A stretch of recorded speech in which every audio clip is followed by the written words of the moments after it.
Check. Listen, welcome to the After Hour. We're back. We got Steph in the building. We got Biggs in the building. What's up? What's up? Listen, we got another dope show for you. I need you to turn your volume up on your TV right now. Hey. People tryna say I'm only in the media. Got a code with my dogs, can't get in between. I can give them life, no more energy. Amen. Spent about 60 on the time, I can't even lie. No way in, no way out, this shit do or die. So on road, when I roll, must be suicide. Amen. Alright, listen. Amen. So, we in our first episode, we had a lot of people checking for you. I'm gonna be 100. My DMs is crazy. So basically, they want to know about you. They said, "Who's this young lady that you had? That's your co-host." I mean, I think I've seen her on Instagram a couple of times, but they asked me they want to get to know you a little better. So tell me about yourself a little bit for the viewers. All right, so I grew up in Chelsea, Massachusetts. It's a small city right near Boston. So nothing. I mean, I had a rough year last year. That's when my Instagram followers started like racking up, and I was like, okay, what's going on? So then I finally figured out, for the most part, what I want to do, and I want to focus on business and physical therapy. I'm in school right now. Okay. So what interests you to be a part of this show too? That's another question that was asked. I mean, I find it so interesting, just meeting the upcoming entrepreneurs and stuff like that. Okay. Yeah. And what do you see for yourself as like a long-term goal? Well, I did set a goal for myself, which was take every single opportunity this year, and I think this is an awesome one for me. Let's just be 100. I randomly hit you up, and were you skeptical at all? Were you like, what is this dude talking about? Like, what was your, give me a natural, honest reaction. Well, I met you before you hit me up. So, That's true. So it was like, all right, it was cool vibes when we all hung out as a group. And I was like, oh, okay, why me? And, you explained yourself, and I was like, let me give it a shot. Okay. It's only going to make me and not break me. Biggs, we got a lot of people asking about you too, man. They see you around, DJing, doing your thing, KOR, SWAT team, like all that, but they want to know who's this guy behind the ones and twos. Like, you tell us a little bit about yourself as well. Like, Yeah, man. I'm a DJ, an aspiring entrepreneur. I just like to create with my friends, continue to grow, and continue to give to my people. You know what I mean? So I'm definitely involved, like you said, with Kingdom of Royal. That's a clothing brand that I'm doing with a few of my college buddies and some other friends that I met, through mutual friends. And then SWAT Team Entertainment, we throw parties, marketing, we throw events, you know what I mean? And then now, the After Hour, we got this show going on right now. already know. So, I like to be behind the scenes. I like to create with my friends, continue to grow, continue to reinvent myself, because I feel like that's just a part of life. It's just growth and just progressing. If you ain't progressing, you regressing, you never stay the same. So that's what I'm about. Smooth. And I know you say you had a question for me. So what made you come up with this show?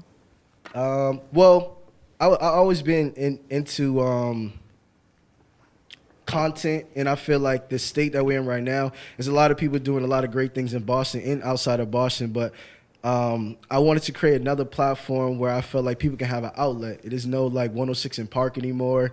There's no Rap City anymore. There's nothing that I'm not gonna say it's nothing, but there can always be more. There can always be certain things that make people feel comfortable, especially late night. I'm always up late because being at the club and all these other things, and I feel like it's not really something to tune in late night where you could just laugh, have a good time, see what's going on. And I want this after hour to be behind the scenes. Like, you see a lot of these people that we bring up, and you see the great things that they're doing, but right. I want everyone to get to know the struggles that they go through, because they're human just like us. They go through down times, they go through tough times, they go through relationship issues, financial issues, like all that. So I just want to inspire the young people coming up, and just inspire just the people around Boston to see what's really going on and who's the movers and shakers of the city right now. So is it just people from Boston that you want to bring into the show? No, or not just just Boston, but I feel like that I want to definitely, I'm for the home team, so in the beginning, definitely want to reach out to the Boston entrepreneurs and people that are making moves in the city from Boston. Okay. And then obviously, once we go on, we're going to have people from all over. So. Right. But I would say one thing, since we're all like on this grind together and everything like that, and separately, what's some things that y'all feel like y'all went through, because me personally, it's a lot of times where you may be on the grind and maybe you got a shorty that maybe don't understand what's going on. You got family that don't understand what's going on, and you maybe don't have time to spend with those loved ones, and they may feel a certain way that you acting funny or something like that, but you really just on your grind right now. You need that time by yourself to create. So have y'all dealt with shit like that before too? Yeah, absolutely, man. Honestly, like, that's something I've been wrestling with the last 2 weeks, is just like where I put my focus towards, you know what I mean? Because nowadays, like, there's so many demands and distractions from just individuals, and if whatever, they're trying to demand from you at the time is not conducive to any of your goals, it's just like, I can't fuck with it at all. Like, because I'm on a mission. I'm a man on a mission. I'm trying to build this system. I'm trying to be successful, and I want to sustain this success. And in order to do that, you got to make a lot of sacrifices, you know what I mean? So that's definitely something I've been wrestling with the last couple of weeks. Like, whether it's distancing myself from like close friends that I consider family, you know what I mean? Just to like study and do research and continue to hone in on my like skills. So, that's definitely something. Do they support what you do and stuff? Huh? Like, do they support what you do and stuff? I mean, they kind of support, but it's hard for like people to understand if they're not doing it themselves, Yeah, that's true. Like, so it's not relatable. They can't relate to it. So sometimes you're just speaking a foreign language to them when you're trying to explain some shit to them, and they just don't get it. So you just got to do you. Yeah. And I'm the type of person, I try to lead by example. You know what I mean? Like, that's how I try to influence people. So like, that's what I've been doing the last couple of weeks, is just trying to figure out that balance on how like I could just continue to do me, but at the same time, try to be around the loved ones, because you need that support sometimes. Like, Yeah. But yeah, man, it does get tough. There's a lot of adversity, a lot of shit that you got to go through, like when you're trying to really be successful and trying to grind and just trying to become something. You know what I mean? Yeah, definitely. And I feel like to look at it even a bigger picture, like, to be honest, we're chasing something that maybe no one in our life, no one in our family tree has ever accomplished. So like, first generation of wealth, first generation of like doing the things that we're trying to do, it's difficult. Like, think about if you even want to take it back to even slavery, like being that first generation to break out of slavery, being that first generation to freaking go through that segregation, but break that. Like, when you're breaking something and for the first time, I feel like it's always very, very difficult. And I feel like that is something that maybe we don't take into consideration sometime, and when it gets so hard, we're like, damn, why is it so hard? But yeah. I mean, that's embrace that shit. A big goal, a big accomplishment we're trying to achieve, so it's not going to be easy. Yeah, that's how it's been with me this year. Like, my family's just like, all right, you're doing all this traveling, like, you're meeting these people on social media, and I'm just like, no, they're legit. Like, they have this opportunity. Like, you never know what can happen, you know what I'm saying? Yeah. And they're just like, all right, but like, when you hit me up, they're like, all right, but like, are you sure this is like real? Like, I'm just like, yes, it is. Like, come on, like, just support me for once.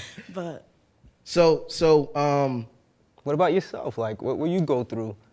Me? Yeah, like, what do you feel like you might have to go through? Like, I'm gonna definitely we're gonna dive in that a little bit. We're gonna take a quick break. We're gonna take a quick break, and then we're gonna be welcome back with our special guest. So you guys can go out and grab a little snack or something, grab a little champagne, a little Henny or something like that, and we're gonna be back. So just stay tuned, and welcome to the After Hour.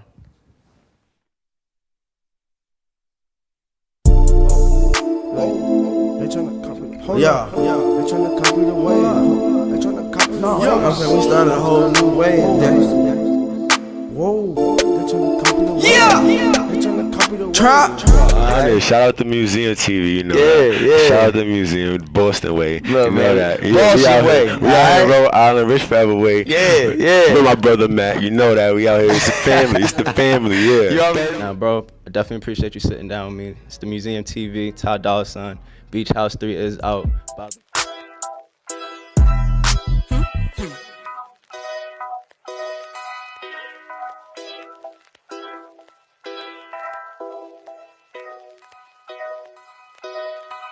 Okay. Yeah. I might pour the whole 8 truly.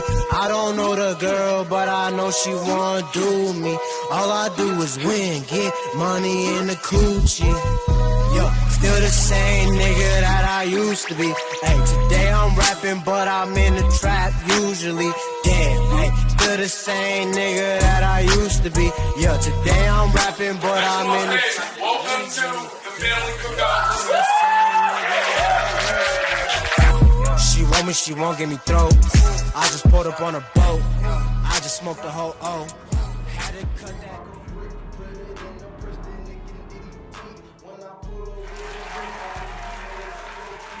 Welcome back, welcome back, welcome back, welcome back. Listen, I told you we got some special guests in the building. I'm gonna do it right. Like I told y'all, like my intro game about to be crazy. So I'm gonna start with my first man's over here. To my left, man. This guy, man. I remember I was there during the beginning, man, when he first was coming up with this concept of the museum. I'm like, okay, that sounds dope. You feel what I'm saying? But he didn't really get in depth when he first told me. He just told me the name, and then he explained it to me. I'm like, yo, like I see your vision. And now we're what, 3 years? How long ago was this? This was what, 3 years ago? Yeah. It's 3 years ago. And we still got the text when he sent me over that first sketch. You feel what I'm saying? So we go a while back. I remember when we first like really met each other. We had like a depth conversation because we was cool with each other, but had a really in-depth conversation. We sit in the rain for 2 hours. You know what I mean? Like someone that it could be interesting where someone you don't know for that long period of time. When you have the rapport and similar mindset, you guys instantly connect. So I want to just make sure, can we give a round of applause again to this man? So we got Noble in the building, man, creative of the museum. Museum TV. So Noble, man, I want you to take us back a little bit. Because with the after hour, we like to go back to go forward. You feel what I'm saying? Okay. So before the museum, talk about Noble just as a young boy, like growing up. Let us know a little bit. Well, I've always been stubborn as hell. Okay. And when I was little, like I don't like people like questioning me, so I always make sure that I'm on my P's and Q's. You know what I'm saying? And so when I was little and I would want to get things, you know what I'm saying? Like my parents would always question me, like, why do you want this? You know what I'm saying? So in my head, like I hated being questioned, so I went out and started making my own money. Like Were you the only child? Nah, I got an older sister. Oh, okay. But I went and got my own job when I was 12. I was busting tables in the North End. I'm not sure if that was legal or not, but shout out to the family that held me down. But either way, I was making my own money when I was 12, and it was just like, since then, like I've always had a mentality of just getting things on my own. You know what I'm saying? And like just grinding it, and there'll be a point in time where I get it. You know what I mean? So I always wanted to know. I always knew that I always wanted to be a businessman as well. I just didn't know what I would get into. You know what I mean? And everything with the museum is just kind of all my life experiences rolled into one thing. So yeah. What made you come up with this? The museum. I like to bring random things together and make them make sense. Like that's like one of my things. Like I'm always making up words. People always say like they can't necessarily understand what I'm saying. I'm always like kind of like speaking in tongues. But you gotta chill. That was after hour. That was a slick talk right there. Go ahead. Do you want to give an example? Nah, it's just like you know, like again, like I'll always say, yeah, like that's that goo. You know what I'm saying? Like that's that goo. But when I say that's that goo, that just literally means something that I like. You know what I'm saying? Okay. But like that could be to anything. You know. So that's basically it though. As far as the idea, I just honestly just wanted to help what was going on around here. Because one question that kind of floated around my head even when I was in high school is why isn't there any like artists that are actually popping from, you know, Boston? Yeah. And so legit like one day it was like an epiphany, like it just came. But that's mainly the reason. I just genuinely want to help. Like that was the first thought, and then everything after that built. Okay. We got another guest in the building. We actually got two special guests, but with these two individuals, I seen, they don't even know, I seen them probably way back, and I'm gonna tell the story, but I seen them way back, and they was doing a cookout, and it was a younger crowd, but it was lit though. I'm like, yo, like I don't really see cookouts like this unless we do the cookouts like this be this turnt. And just to see these younger kids that was in the crowd dancing, they was waving. I'm like, who's DJing? Like, let me see who's DJing. Then I see these two DJing, and it was in Milton. And I'm like, yo, who's that? And my man Scruff, you know Scruff. Shout out to Scruff. He's like, yo, those are Smash Bros. And then y'all had like y'all tag with the Smash Bros. And I'm like, okay, let me see what they got going. And then 2 to 3 years later, kind of similar to Nobe, y'all everywhere. Like, let me introduce y'all right. Fresco and Nomz. Yeah. So, can we get a round of applause for them too? You guys are making a real imprint on the city, and just like I said, we like to go back before we go forward. So, have y'all always been DJing? How long y'all been DJing? Like, how did this start? My dad actually started, to be honest. Yeah, so we're real blood brothers. Yeah. I don't know if you guys would actually know this or not, but yeah, our dad, he kind of was always DJing like when we were growing up, just kind of like as a side hustle. He didn't really take it serious or anything. It was just kind of one of those things like, yeah, like if somebody that he knew just kind of needed a DJ, he was just like, oh, like, all right, I got the equipment, like I'll hold you down type thing. But so we were kind of naturally around it for a while, but then after, I don't know, it just kind of got to a point where at least for me, like I just took a real interest in it, and I was like, nah, like I actually kind of like doing this, and you know, and we kind of started initially like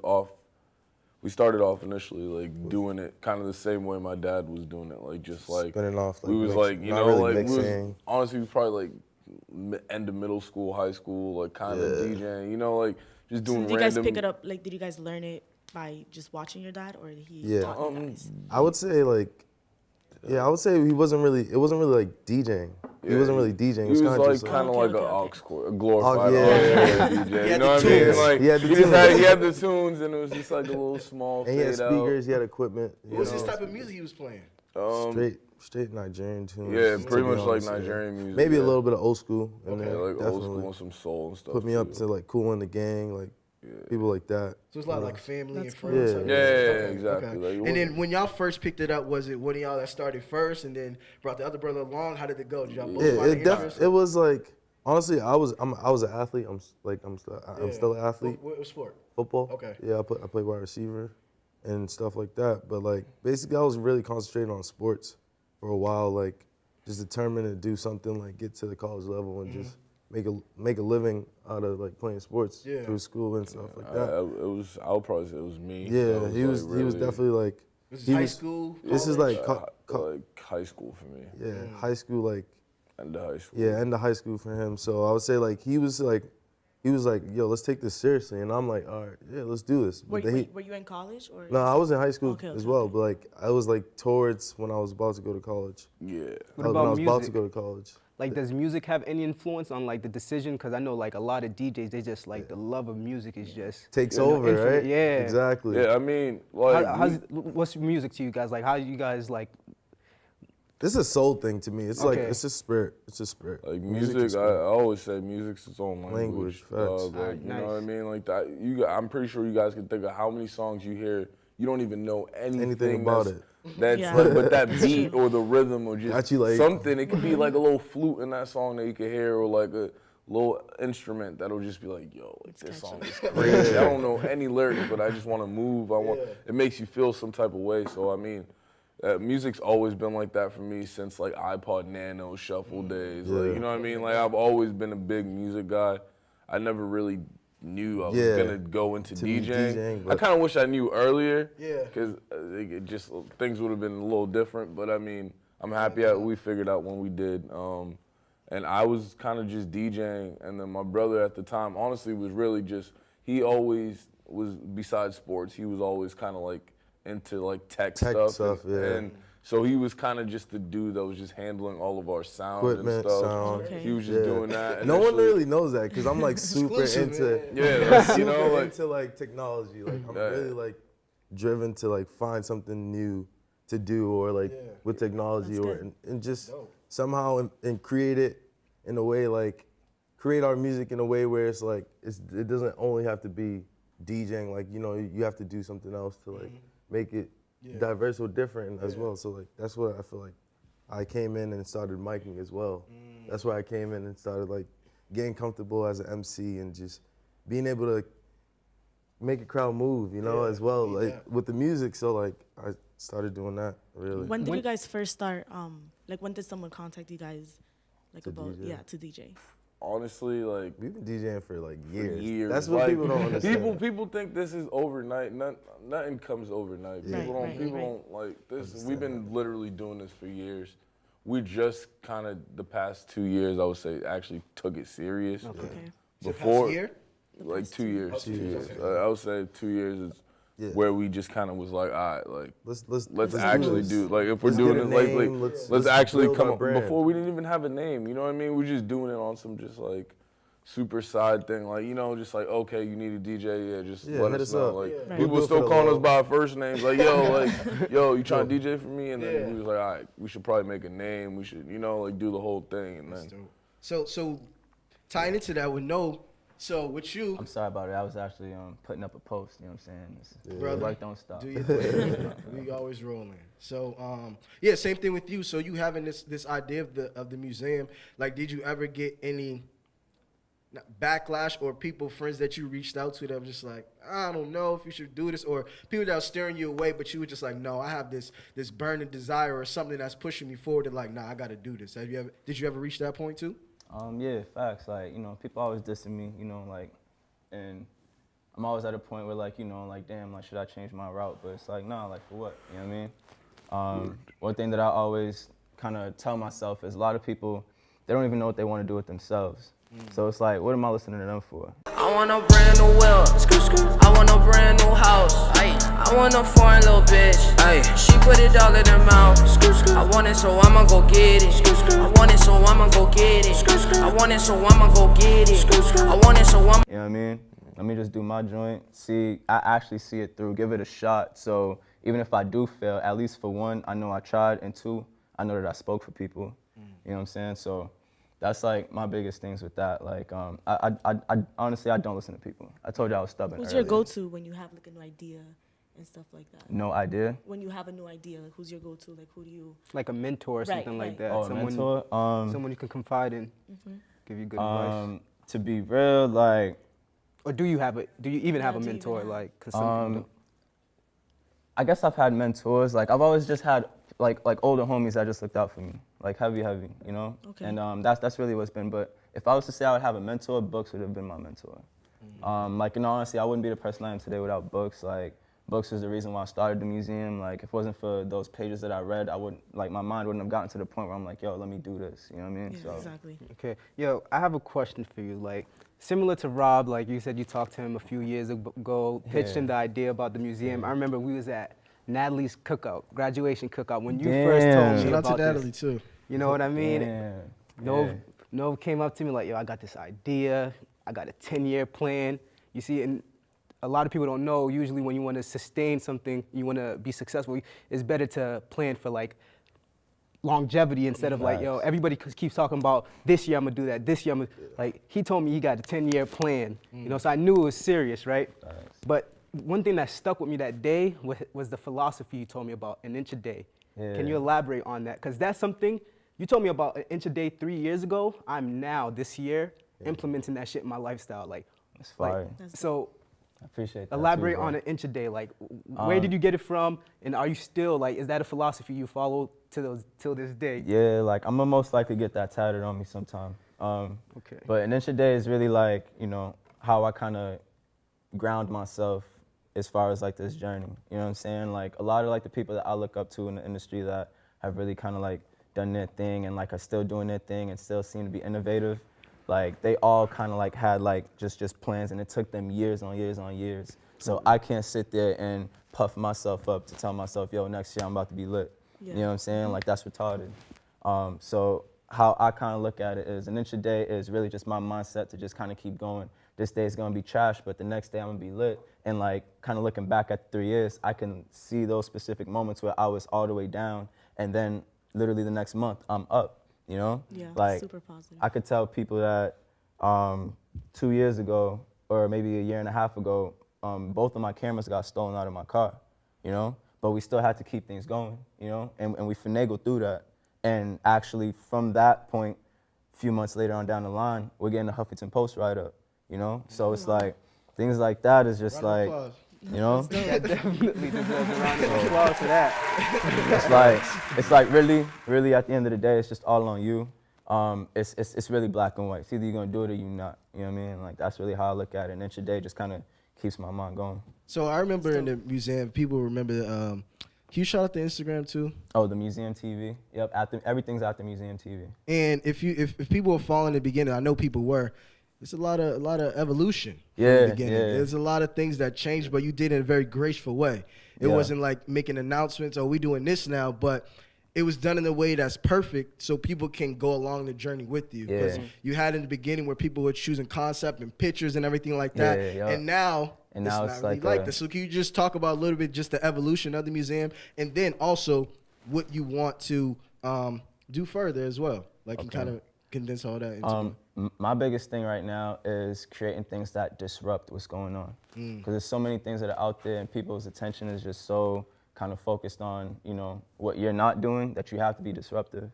When we first started, we started off as a photo contest where we were literally paying people $50 at first to Google a picture, and then by July, we upped it up to $100. So there was 6 people each and every month that were winning. Before you do that real quick, were you getting a loan? Like, what was this? Was this money out your pocket? This was straight out my pocket. Everything, like, I don't have, like, no type of investors. Like, I don't have anything like that. Everything straight out my pocket. Like, I could tell people there's been plenty of days where I couldn't even buy myself a bag of chips to eat because, like, I'm trying to make sure that the money is there for, you know what I'm saying, this new camera, or making sure that this event is paid for, or I got to pay this photographer to get this done for the clothes, you know what I'm saying? Like, so it's like, it's just a lot of sacrifice that people don't see, and you just got to be okay with being a creator.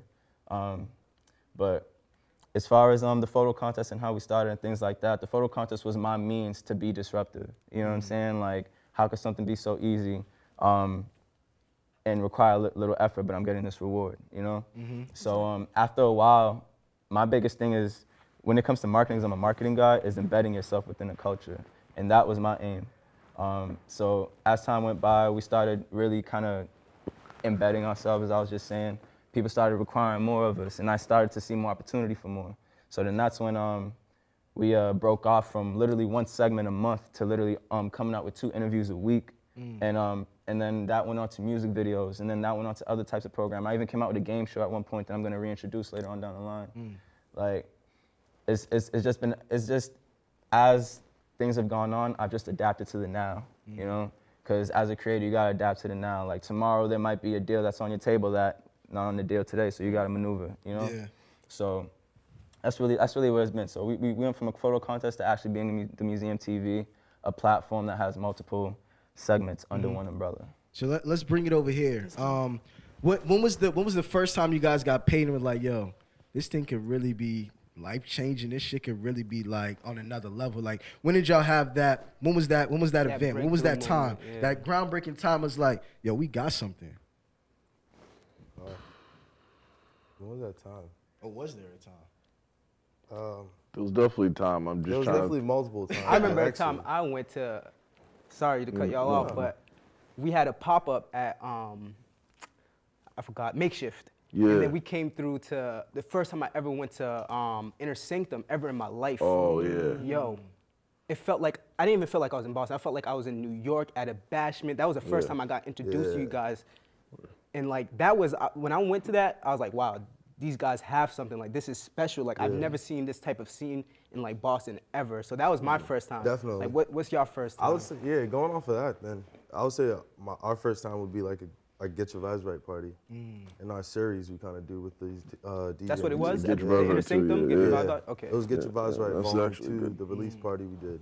And That honestly, mix was crazy too. It was crazy. Honestly, yo. we strive to bring like just a different vibe and a different experience to our events. Like, when you come through, no matter like who the crowd is or who's there, you know, like you just always want a different flavor in there. Like, so like I feel like we really pride ourselves on doing that and making sure people can be as comfortable as they want to be when they're in the event space, or like not feel like they're only in a nightclub, or not feel like they're only in like an art gallery. You know what I'm saying? Put both of those together and combine it and make something crazy. Yeah, just touching up on what he was saying.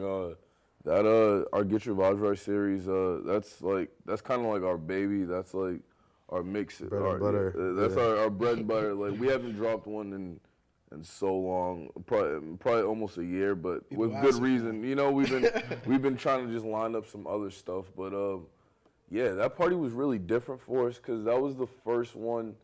The first one we threw, that was the Black Friday in 2015. That was the First that one, was the first. Where was it? Where was it? Inner Sanctum. Oh, okay. Yeah, and it was just really crazy. The energy, like Biggs was saying, it was really different. It was like that whole day, I just felt that I had that feeling in my gut, like, yo this is gonna be a good this one. is about to be a classic night. I just knew, like, I don't know what it was. Shout out all the artists in the city making noise. We had Big Lino perform, Replay, Cousin Stiz performed at that. That was really just one of those nights, like, you just can't, you know, it was just so lit. Work hard, then go play. Shout out to that money.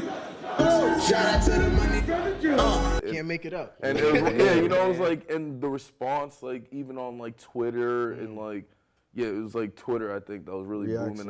That like from that day, it was just like, wow, like, okay, like, you know, people actually left with an experience and like something that they can retain. Like when people left from that, you know, even when we left from it, it was like, okay, like it was like, all right, word. That was lit. I can't wait till the next one. It was, and from there it was like, all right, like I could kind of see the light where it's like, all right, like we know what we got to do now. We to capitalize on top of this. You know, like because we like people want to be the best in Boston. I don't like I'm looking way past we're bigger than that, and that's what like you know. I feel like people like Noble understand that, and like you guys understand that as well. Like people who aren't trying to do things for themselves, essentially. Like obviously, like you have to be selfish, essentially. At some point, like you got to be selfish. Human nature to be selfish. You got to be selfish, but it's like people tend to think it's like an ego thing. It's oh, let me just do this so I can buzz and have that look. You know, it's not about that. It's like, come on, bro. Like, we're trying to change not only our lives, but we're trying to change the city. You know what I mean? Like, it's so the big. whole environment. Like, I don't think I personally, and granted, I'm not Boston's greatest historian or anything, but like, I personally don't think there's been like a youth like artist and hip hop movement like this, and people for us to even be involved in it, it's inspiring. You know what I mean? It's crazy when you're starting to see people like like Noble I knew before the museum, and he's getting a Huffington Post look. And then I turned to my left, and then, you know what I mean? Looking at my the artist that worked with Michael Christmas is getting a Burger King ad. And then, you know, Latrell out of Brockton is doing a Cheerios ad. You know, shout out to him, it's just man. Shout out to crazy. everybody. It's like people that you really know, where it's like, wow, like I'm not just one of those people that's just talking, like looking from the outside, like, some dude from Boston. It's like, oh, it's not my homie's doing this. And it's like, they told me this journey before it happened. It's crazy to really think about, because sometimes, like,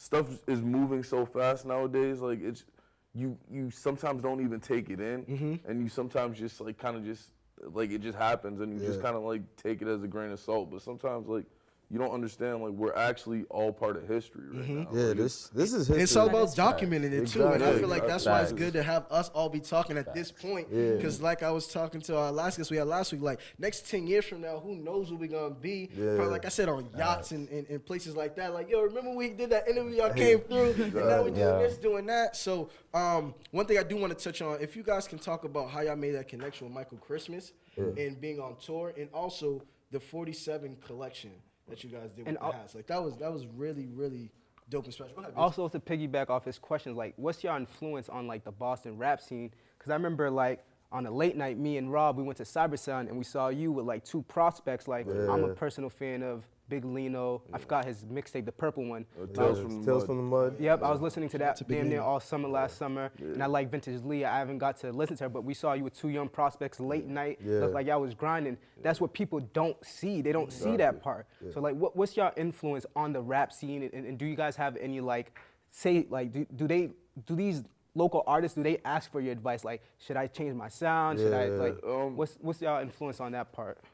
I'll start with that question that you just said. I would say our influence on the scene is just, you know, people. It's more, you know, we're actually genuine. You know, like it's just, you know, like people come to us, and I'm not gonna lie to you. I'm not gonna be a yes man. I'm gonna tell you how it is. I'm gonna tell you how your sound is.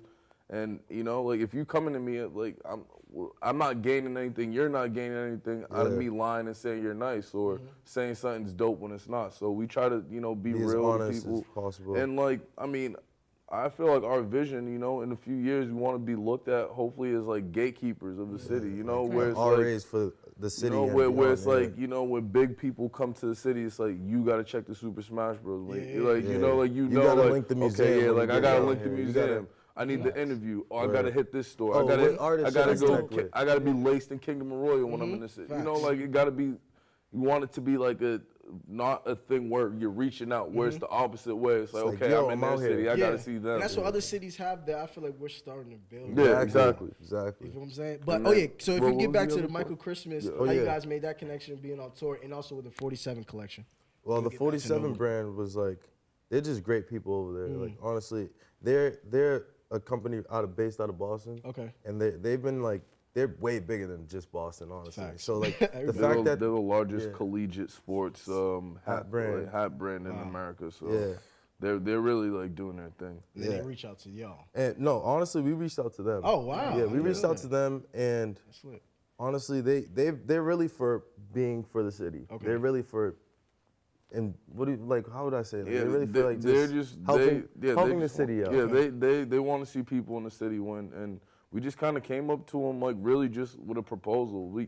And that's what people don't. I don't know why people do this, but Never people are ask. scared to ask for things. Never Like, ask. The worst somebody could say is no, when you're in the same position you was already in. I think You're not losing. You're not losing any steps. losing You're not like anything, so we just. gaining anything I either. mean, we just reached out, and they fortunately was rocking with us. So it was like, all right, word. Like, to piggyback off that though, one thing that I think that people kind of skip over as well is they might reach out, but they won't come with their work. You know what I'm saying? Like what you're actually trying to do. You know what I'm saying? It's like people say, yo, let's work. So, all right, cool.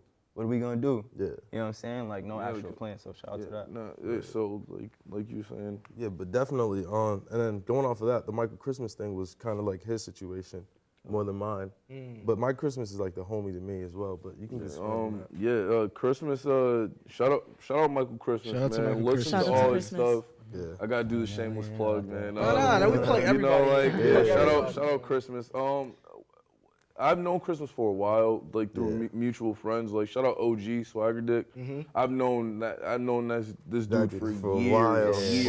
Years. So you on guys years. already had these connections. And then Michael Christmas was OG's best friend. He's been OG's best friend for a while, so we just were familiar with him before.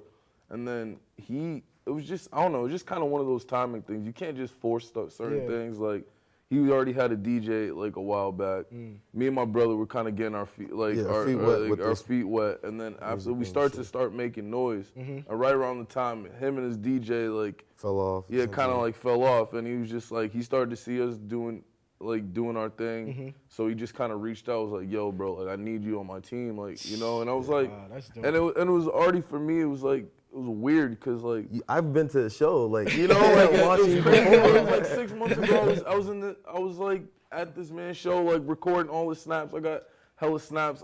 It's funny because I was going through my phone the other day and I was looking and I saw snaps. I'm looking in the crowd. I'm like, wow, look how time has flown. Like I was just in the crowd watching this man. Now I'm behind him. Did you feel prepared? Me and him, we've developed a real good relationship. So like shit talkers. Yeah, shit talking. They talk about shit. Great relationship, but yeah, we actually did a show with Christmas. This was when I would say like I was trash at DJing. Yeah, like no, awful. Like still I have no shame in my heart. Still but yeah, I have no shame saying it. Like I was pretty bad. Christmas wasn't really doing all that either. And we did a show together, just kind of through mutual friends. And then went our separate ways kind of thing. And then it just, life just happened and he reached back out. Now we've been working together for almost 2 years now. Yeah. But to go back to the touring question real quick. Yeah, that's wild. Yeah, but like the touring thing kind of came from different, like I don't know how it kind of came from you, but for them too. But I got in a situation where I was able to tour too.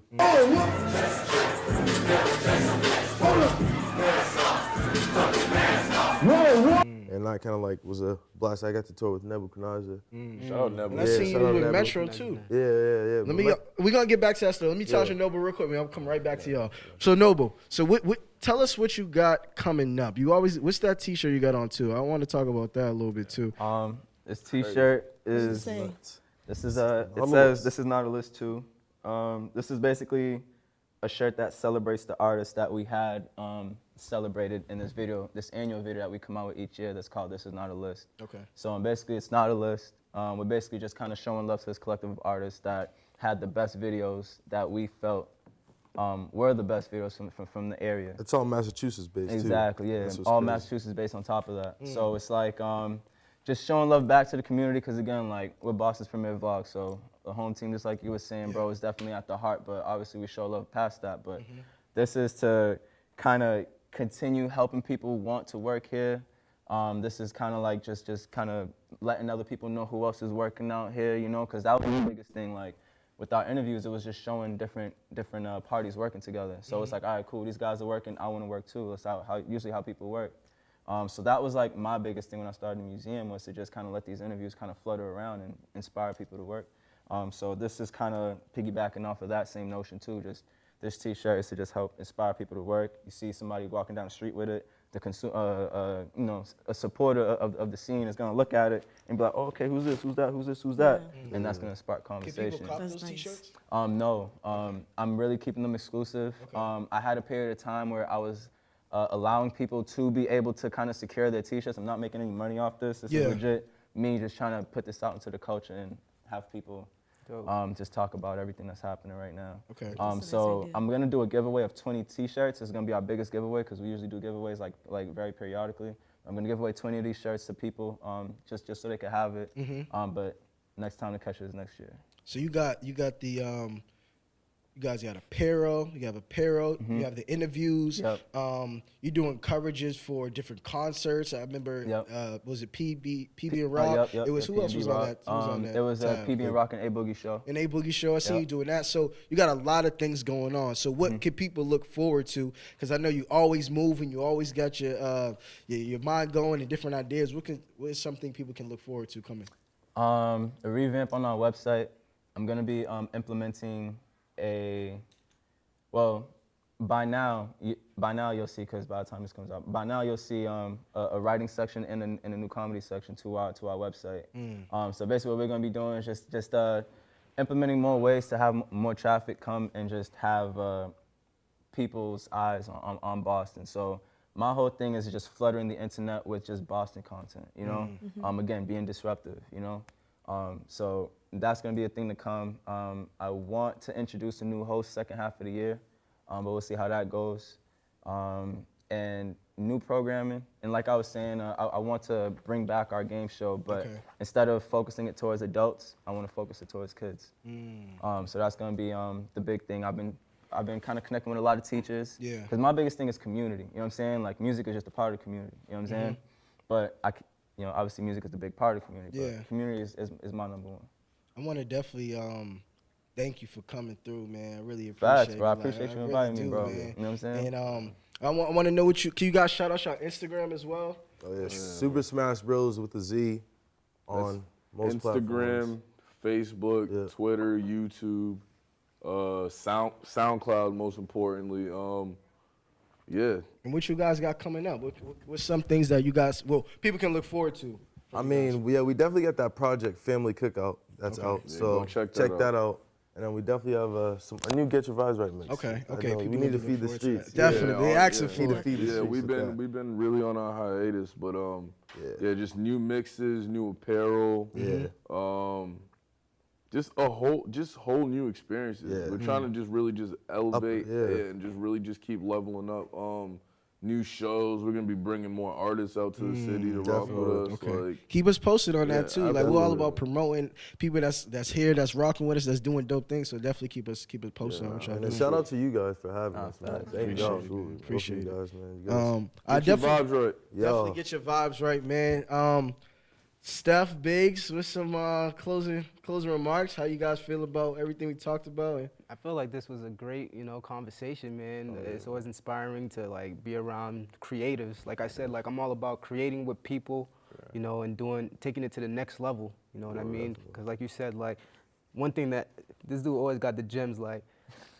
Said that slogans, right? How you gonna get advice from know. someone who don't even know what they want to do with their life? You know what I mean? Do a quotable book, bro. I'm just, we gotta put the goo in there. So I'm just happy to be here among creators. What about you, Steph? Nice experience. I mean, Inch a day. what we were talking about last time the other day. And today, that's basically what everyone should keep in mind. And like I said, I want to bring both you guys together because you guys are making a big imprint in the city, and I want people to kind of know. But me and Moo, we born same day, bro. Yeah, it's crazy. Wow. How Can we get a round of that applause for family that? time That's it crazy. is, yeah. What I think is dope is how connected it really is, but people don't know. You know And did you guys even know you guys would both be here together? Nah. And then that's crazy, right? We didn't see each other tonight. Showed up. It was Worked out. Good, bro. So that's just to show like it's 6 degrees of separation, like they say. But I want to thank everyone for tuning in and staying locked in. We right here. I want to thank everybody for stopping by and seeing what we got on. I want to thank the SuperSmashBroz. I want to thank Noble. I want to thank Big, Steph, the camera crew, everybody. Stay tuned, stay positive. After our way. Stay positive. We already know we getting lit. And listen, TheMuseumTv, man. We'll be here. Right. Hey, turn that up a little bit. We'll see y'all next week, though. Stay tuned. Hey. Test me, I wouldn't. Finesse me, you couldn't. Test me, I wouldn't. Finesse me, you couldn't. Test me, I wouldn't. Finesse me, you couldn't. Smoking all on the woodage. Strapped up like wooden. Test me, I wouldn't. Finesse me, you couldn't. Test me, I wouldn't. Finesse me, you couldn't. Test me, I wouldn't. Finesse me, you couldn't. I don't got time for no allegations. Want the mall jealous, made of alligators. My cup dirty like the fucking payment. You won't see